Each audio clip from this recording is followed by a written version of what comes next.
نحمده ونصلي على رسول الكريم اما بعد اعوذ باللہ من الشیطان الرجیم بسم اللہ الرحمن الرحیم الف لام میم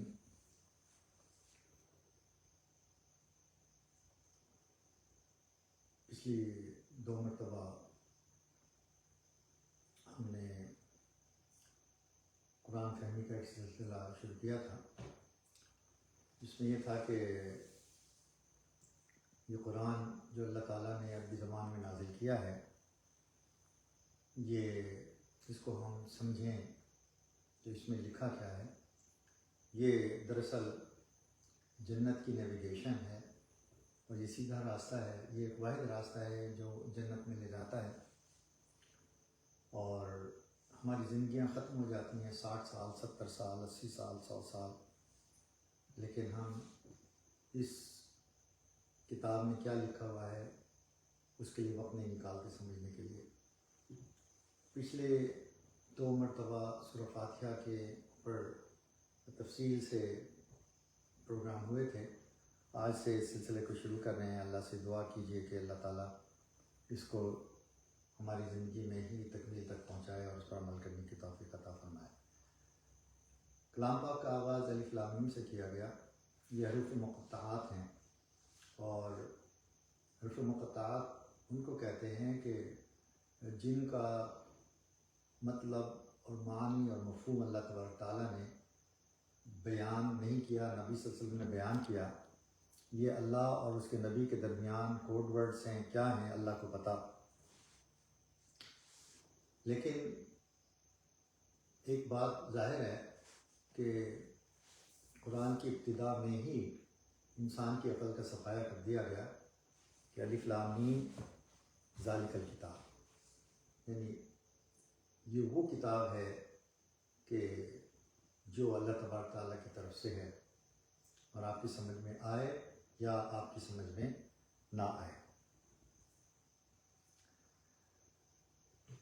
اللہ تعالیٰ فرماتے ہیں قُل لَوْ كَانَ الْبَحْرُ مِدَادًا لِكَلِمَاتِ رَبِّي لَنَفِدَ الْبَحْرُ قَبْلَ أَن تَنفَدَ كَلِمَاتُ رَبِّي، یعنی اے پیغمبر لوگوں سے کہو کہ اگر میرے پروردگار کی باتوں کے لکھنے کے لیے سمندر کا پانی سیاہی کی جگہ ہو تو قبل اس کے کہ میرے پروردگار کی باتیں تمام ہوں سمندر ختم ہو جائے گا، اور اللہ تبارک تعالیٰ کی تعریف ختم نہیں ہوگی۔ وَلَوْ أَنَّ مَا فِي الْأَرْضِ مِنْ شَجَرَةٍ أَقْلَامٌ وَالْبَحْرُ يَمُدُّهُ مِنْ بَعْدِهِ 7 أَبْحُرٍ مَا نَفِدَتْ كَلِمَاتُ اللَّهِ، یعنی زمین میں جتنے درخت ہیں اگر ان سب کی قلمیں بنا دی جائیں اور سمندر کو سیاہی بنا دیا جائے، اور وہ بھی اس طرح ہو کہ اس کے پیچھے یعنی 7 سمندر اور آ جائیں اسی جیسے اور ان کو بھی سیاہی بنا دیا جائے، تو وہ سیاہی ختم ہو جائے گی، وہ قلمیں ختم ہو جائیں گی، لیکن اللہ تبارک تعالیٰ کی تعریف ختم نہیں ہوگی۔ ہمیں کوشش کرنی چاہیے کہ ہم کلام پاک کی تلاوت روز کریں۔ آگے فرمایا ذالک الکتاب لا ریب فیہ، اس کتاب میں کوئی شک نہیں ہے۔ قرآن پاک شک سے بالاتر ہے۔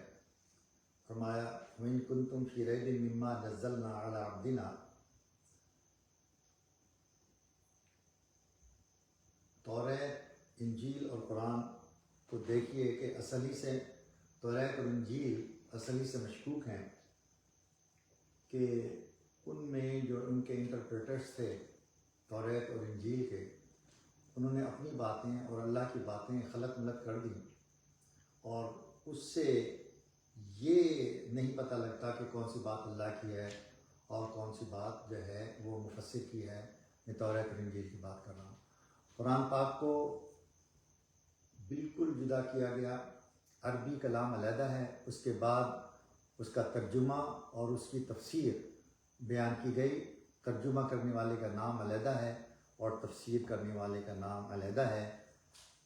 ترجمے میں اگر کوئی گڑبڑ کرے یا تفسیر میں اگر کوئی گڑبڑ کرے تو قرآن کی جو اصل آیات ہیں ان میں کوئی گڑبڑ نہیں ہے۔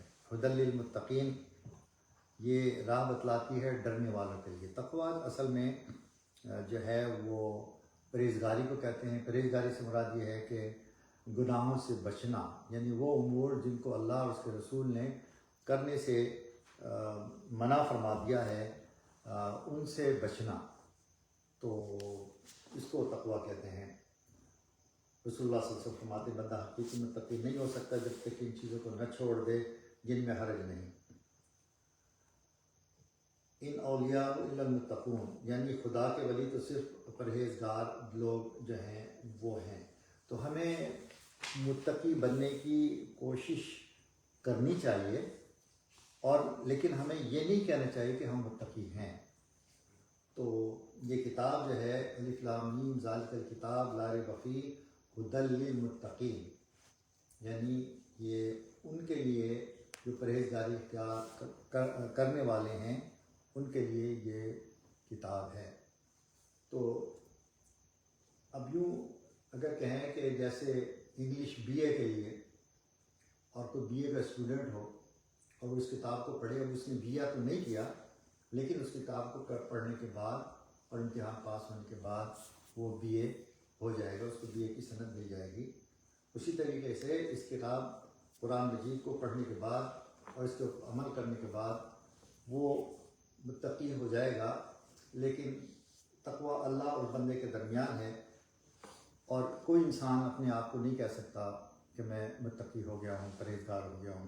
ان اکرمکم عند اللہ اتقاکم، اللہ تعالیٰ جو ہیں ان کی نظر میں قابل عزت وہ ہیں جو پرہیزگاری اختیار کرتے ہیں۔ اللہ تعالیٰ کو نہ آپ کی شکل و صورت سے کوئی غرض ہے، نہ آپ کی مالی حیثیت سے کوئی غرض ہے، نہ آپ کی صحت سے کوئی غرض ہے۔